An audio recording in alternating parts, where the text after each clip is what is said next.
Picture this moment. Thunder rolls across a European battlefield. Not the rumble of artillery. Something different. Something that makes German soldiers freeze in terror. The rhythmic hammering cuts through morning mist like a death sentence being pronounced. This is the voice of American firepower speaking in .45 caliber. By the summer of 1944, this sound had become Germany's nightmare. From Normandy's bloody sands to Berlin's crumbling streets, German troops knew what that hammering meant. Americans had arrived, and they brought their Thompson guns with them. Behind broken masonry in a French village, a German machine gun crew feels safe. Their MG-42 points down the street like a steel finger of death. Confidence fills their foxhole, steel and stone protect them.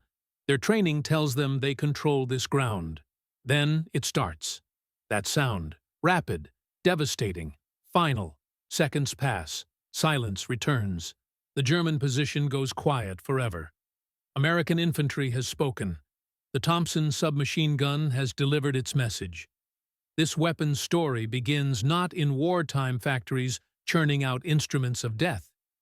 It starts in one man's mind during the First Great War. Brigadier General John Taliaferro Thompson watched American boys die in French trenches. German machine guns cut them down like wheat before a scythe. Thompson dreamed of something different. He envisioned a weapon that could bring devastating firepower to individual soldiers, something he called a trench broom. A weapon that could sweep enemy positions clean of human life. When Thompson first designed his automatic weapon in 1918, the war ended before it could taste blood. The general found himself holding a revolutionary design with no war to fight. His creation would wait 23 years to prove its worth. Against the very enemy it was born to destroy. The weapon emerging from Thompson's Auto Ordnance Corporation was unlike anything the world had seen. Built like precision machinery. The Thompson weighed 10 pounds and 4 ounces when loaded with death. Heavy enough to absorb massive recoil from 45 ACP cartridges. Light enough for soldiers to carry into hell and back. Its profile became iconic. That distinctive drum magazine.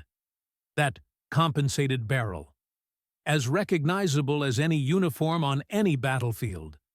But the Thompson's path to European combat zones was anything but straight. During the Roaring '20s and Depression '30s, this weapon found different fame. American streets ran red with Prohibition blood.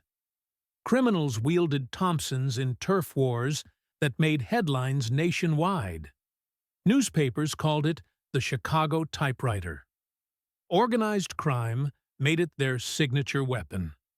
This criminal reputation nearly destroyed the weapon's military future entirely. When war clouds gathered over Europe in 1939, the United States military owned fewer than 3,000 Thompson submachine guns. In their entire arsenal, military brass viewed submachine guns with deep suspicion. They considered them too inaccurate for proper warfare. Traditional thinking favored precision rifles and careful marksmanship. Rapid-fire automatic weapons seemed undisciplined. This thinking would prove nearly fatal. Across the Atlantic, German forces were revolutionizing combat with their own submachine gun, the MP-40. Squad leaders carried them, paratroopers trusted them, assault troops made them their best friends. The MP-40 fired 9mm ammunition at controllable rates. German soldiers called their weapon the Schmeisser, though Allied forces misnamed it. For close quarters killing, nothing beat the MP-40. It was lighter than the Thompson, easier to manufacture, perfectly suited to mobile warfare that defined German blitzkrieg tactics. When German forces swept across Europe in 1940 and 1941, success partly came from understanding submachine guns' tactical value. British forces scrambled to acquire weapons. They eventually purchased 100,000 Thompsons from Americans.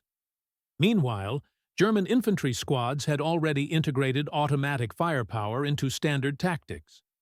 American forces first used Thompson submachine guns substantially at Guadalcanal in August 1942. Marine Corps raiders carried M1928A1 models into steaming Solomon Islands jungles. There they discovered both devastating effectiveness and frustrating limitations. The 45 ACP bullet delivered tremendous stopping power at close range, but it struggled to penetrate dense jungle vegetation. The European theater would prove where the Thompson truly earned its reputation. Allied forces, preparing for the invasion of France, began issuing Thompson submachine guns more frequently to specialized units. Paratroopers received priority allocation. Rangers got their share. Commando forces armed themselves with Thompsons. Military planners recognized these troops would face close-quarters combat, where the Thompson excelled. The weapon reaching European shores in 1944 was refined from Thompson's original design. The M1A1 model eliminated expensive features like the cuts compensator and cooling fins, but it retained the massive stopping power that made the Thompson legendary. Auto Ordnance and other contractors manufactured these wartime Thompsons. Each cost the government $108.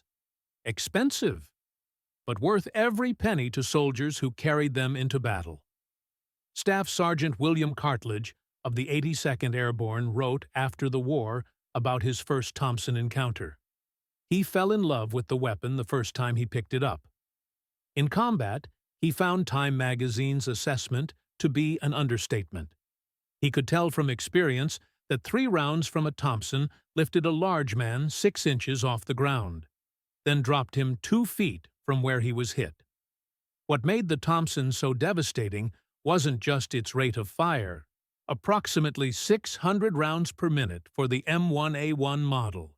The sheer power of 45 ACP ammunition created the real destruction. Each bullet weighed 230 grains, nearly twice the weight of a 9mm round. When these heavy projectiles struck human targets, they transferred enormous energy. They created massive wound channels. They delivered what soldiers called knockdown power. German soldiers quickly learned to recognize the Thompson's distinctive sound signature. The weapon's slower rate of fire, compared to their own MP40s, created a deeper, more deliberate rhythm. Veterans described it as sounding like someone slowly tearing heavy canvas. Each burst was punctuated by metallic clinks of brass cases hitting stone or dirt. The psychological impact proved almost as important as physical damage. German infantry reports from Normandy and subsequent campaigns across France repeatedly mentioned the demoralizing effect of Thompson fire. Unlike rifle rounds that whistled overhead, Thompson fire seemed to come from nowhere and everywhere at once.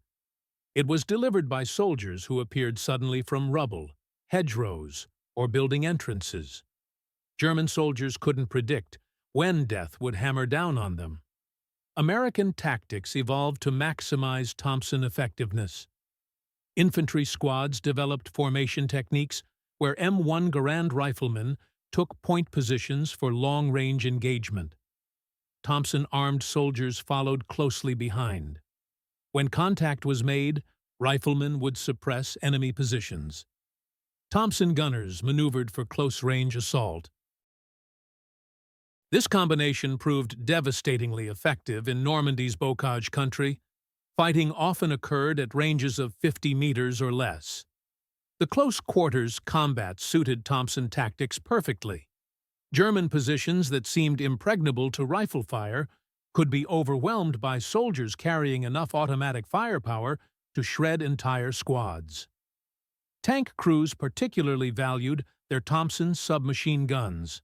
In confined spaces around armored vehicles, enemy infantry could approach within grenade range. The Thompson provided crucial defensive firepower.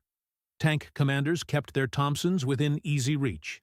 They knew if enemy troops penetrated their position, rapid fire capability could mean the difference between living and dying. The weapon's reliability under combat conditions became legendary among American forces. Unlike complex weapons requiring careful maintenance, the Thompson functioned in mud, rain, and dust, with minimal cleaning. Its simple blowback operation meant fewer parts to break or malfunction. Soldiers reported Thompsons continuing to function after being submerged in water. They worked after being dropped from significant heights. They kept firing after artillery bombardment. British commando units who received significant numbers of Thompson submachine guns through Lend-Lease agreements developed specialized tactics.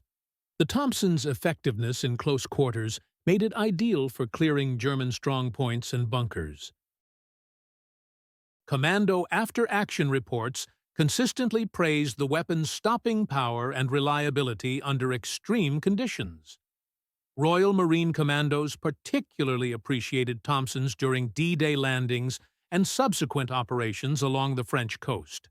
When assaulting heavily defended positions, commandos found that Thompson fire could neutralize enemy positions quickly and decisively. The weapon's heavy .45 ACP bullets proved effective against both personnel and light fortifications.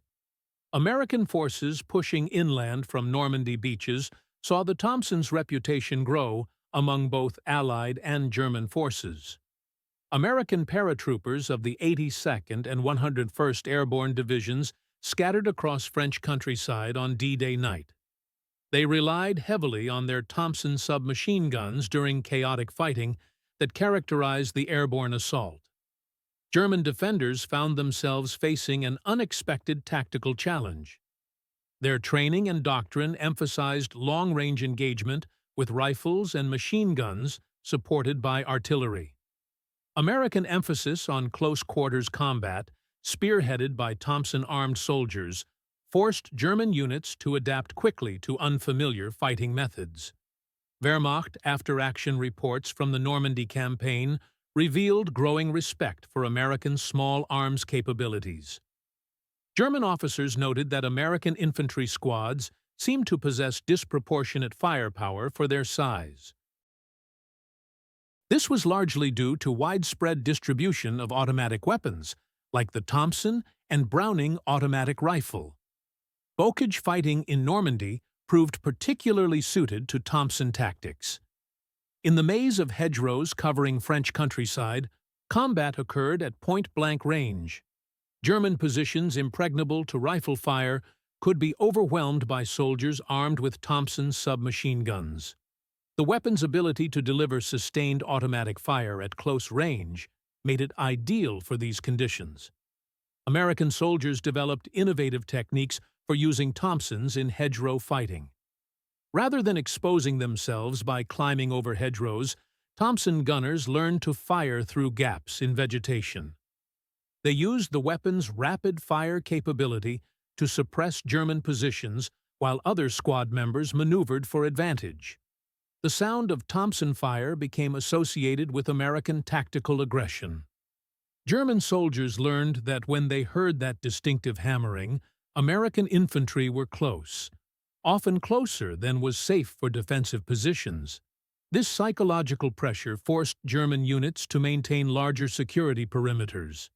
They had to expend more resources on close-range defense.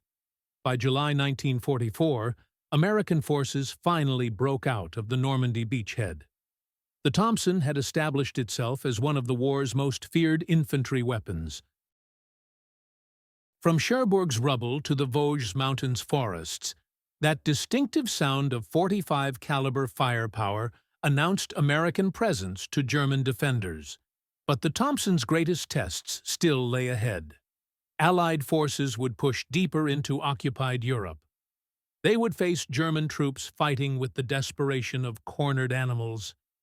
In German cities and forests, the Thompson would prove its worth in the most savage close-quarters combat of the European War. The weapon that began as one general's vision of a trench broom had become the signature sound of American infantry advance. Every German soldier who heard that rhythmic hammering knew that somewhere nearby, American troops were moving forward. They carried enough firepower to shred platoons in seconds. The Thompsons' war was far from over. Autumn rain in 1944 turned Aachen streets into rivers of mud and debris. As the first German city to fall to Allied forces, Aachen would become a proving ground for urban warfare tactics. These tactics would define the final months of the European war. In shattered buildings and rubble-filled streets, American soldiers clutching Thompson submachine guns were about to discover just how devastating their weapons could be in close-quarters city fighting. Sergeant First Class Robert Hayes of the 1st Infantry Division later recalled the moment his squad entered a German apartment building. They could hear Germans moving around upstairs, boots on broken glass. Whispered commands in their native tongue. Hayes had his Thompson ready. Safety off. Finger on the trigger. When they hit that stairwell, everything happened in seconds. The Thompson just ate that hallway alive. The transition from countryside fighting to urban warfare revealed new dimensions of Thompson effectiveness. In confined spaces of European cities where engagement ranges shrank to mere meters, the weapon's .45 caliber stopping power became absolutely decisive. German defenders, accustomed to fighting at longer ranges, found themselves outgunned and overwhelmed by American infantry tactics built around automatic weapons. City fighting demanded different skills and different weapons. The M1 Garand, superb for open-field combat, became less relevant when battles occurred room by room. The Thompson, however, seemed purpose-built for urban warfare. Its heavy construction absorbed recoil effectively. This allowed soldiers to maintain accuracy during rapid fire bursts. The massive .45 ACP bullets easily penetrated interior walls and doors. They often struck multiple targets with a single burst. German military doctrine had emphasized defensive fighting from prepared positions. They used machine guns and artillery to create killing fields at medium to long range. American urban tactics, refined through brutal experience in places like Aachen and later in German cities along the Rhine, focused on aggressive close-range assault supported by overwhelming automatic firepower. The psychological warfare aspect of the Thompson became even more pronounced in urban fighting. The weapon's sound echoed and amplified in narrow streets and confined buildings. German defenders reported that the distinctive hammering of Thompson fire seemed to come from multiple directions simultaneously. This created confusion about American force strength and positions. Technical Sergeant Michael Czeslowski of the 3rd Armored Division described the effect. You'd hit a building with Thompson fire, and suddenly every German inside would either surrender or try to run. They knew what that sound meant. It meant Americans were close enough to see the whites of their eyes. In that kind of fighting, distance was everything. The Battle of the Hurtgen Forest in late 1944 presented different challenges for Thompson armed troops. In dense woodlands along the German-Belgian border, visibility dropped to mere yards. Combat occurred at ranges where rifle accuracy mattered less than immediate firepower. Here, the Thompson proved its worth in a different kind of hell. Forest fighting was particularly savage because it negated many traditional tactical advantages. Artillery became less effective under heavy canopy. Armor couldn't maneuver through dense trees. Infantry fought alone, often separated from supporting units by terrain and vegetation. In these conditions, individual soldiers armed with Thompson submachine guns became decisive tactical assets. Private First Class Anthony Ricci of the 28th Infantry Division wrote home about a firefight in the Hurtgen. They were maybe 20 feet apart, Americans and Germans. You couldn't see more than 10 yards in any direction. His Thompson saved his life 3 times that day. Every time he heard German voices, he could put down covering fire fast enough to keep their heads down while his buddies moved. Forest fighting also revealed Thompson limitations. The weapon's effective range of 50 meters became irrelevant when visibility was limited to half that distance. Additionally, 45 ACP bullets, while devastating against personnel, sometimes struggled to penetrate thick tree trunks that provided natural cover for German troops. However, these limitations were offset by the weapon's psychological impact. German soldiers reported that hearing Thompson fire in the forest created a sense of being surrounded, even when facing only a few American troops. The sounds seemed to echo from multiple directions, making it difficult to determine the source and strength of American positions. Winter set across Europe, bringing the Thompson its most challenging test during the Battle of the Bulge. German forces launching their last major offensive in December 1944 caught American troops off guard in the Ardennes forest. In desperate fighting that followed, Thompson-armed soldiers found themselves in life-or-death situations where rapid firepower made all the difference. The surprise German attack created chaotic battlefield conditions where traditional unit organization broke down. Small groups of American soldiers, often cut off from their main units, had to rely on individual weapons and initiative. In these circumstances, the Thompson's reliability and firepower proved invaluable.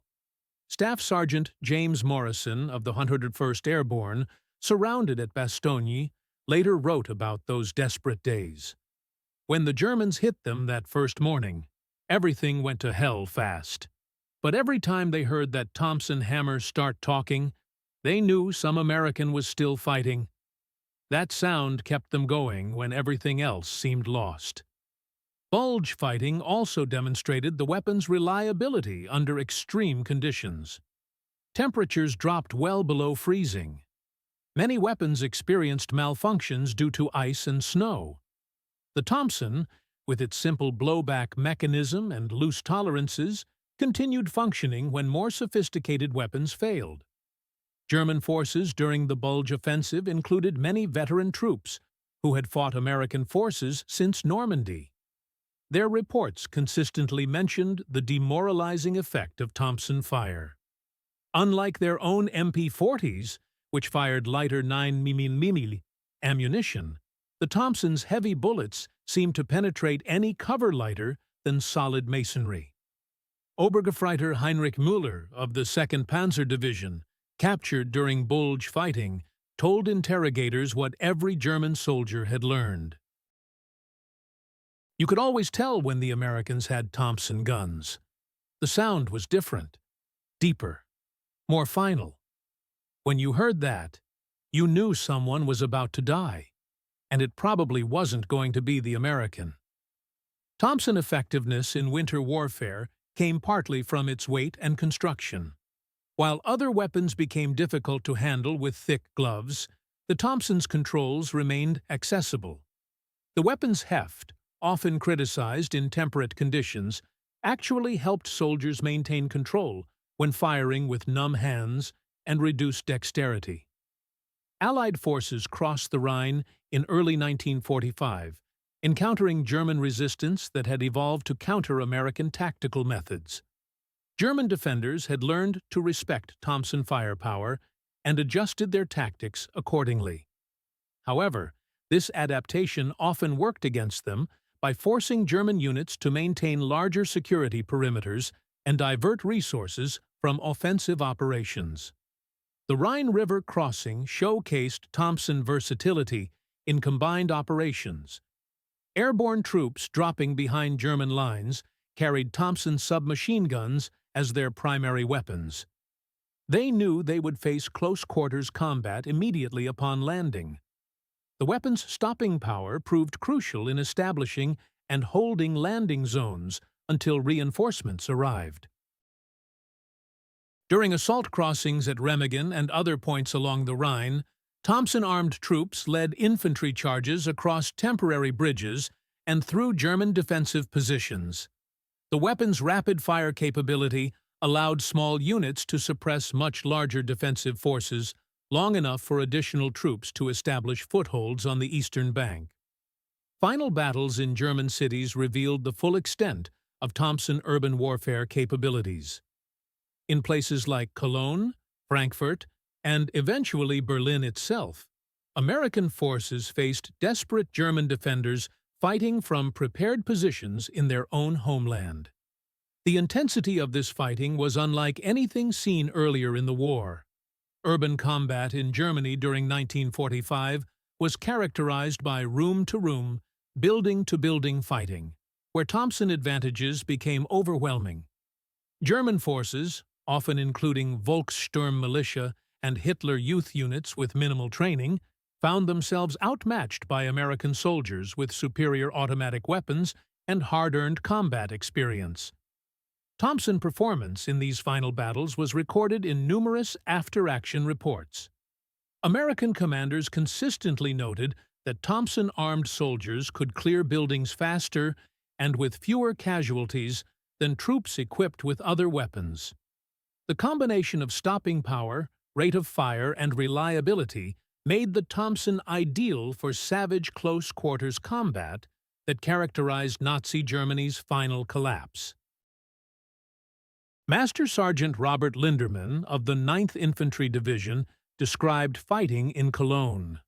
By the time they got to Germany proper, every GI with a Thompson knew exactly what his weapon could do. They'd move through those bombed-out buildings like they owned the place. The Germans learned real quick that when they heard that .45 caliber conversation starting up, it was time to surrender or die. The weapon's psychological impact reached its peak during these final battles. German soldiers, many of them teenagers or older men pressed into service, were often demoralized before fighting even began. The reputation of American firepower embodied in weapons like the Thompson had spread throughout German forces. Intelligence reports from captured German officers revealed that Thompson fire had acquired an almost mythical reputation among Wehrmacht troops. Some units reported that the mere sound of Thompson submachine guns firing was enough to trigger retreats, even when German forces held numerical or positional advantages. Thompson's role in liberating concentration camps added another dimension to its wartime legacy. American soldiers carrying these weapons were among the first Allied troops to witness the full horror of Nazi genocide. The contrast between the weapons association with American liberation and the human suffering it helped end would become part of its enduring symbolism. Technical innovations continued throughout the war. The M3 submachine gun, known as the grease gun, began replacing Thompson guns in many units due to its lower cost and lighter weight. However, many soldiers who had used Thompson guns in combat preferred to keep them. They believed the .45 caliber stopping power was worth the extra weight and expense. Thompson effectiveness was ultimately measured not just in technical specifications, but in the confidence it gave American soldiers. Veterans consistently reported that carrying a Thompson made them feel better equipped for close-quarters combat. This psychological advantage translated into tactical aggression that often overwhelmed German defensive positions. By the time Germany surrendered in May 1945, the Thompson submachine gun had participated in every major American operation in the European theater. From Normandy beaches to Berlin rubble, the weapon had proven itself in conditions ranging from jungle warfare to urban combat to winter mountain fighting. Final accounting of Thompson impact reveals impressive statistics. Over 1.5 million Thompson submachine guns were manufactured during World War II. American forces used these weapons in every theater of the war, from Pacific Islands to the European mainland. The weapon's reliability, stopping power, and psychological impact made it one of the most effective infantry weapons of the conflict. German military analysts writing after the war consistently identified American automatic weapons as a major factor in their defeat. The Thompson, along with the Browning automatic rifle and other American firearms, gave American infantry squads firepower that German units couldn't match. This firepower advantage, combined with American industrial capacity and tactical innovation, proved decisive in the European campaign.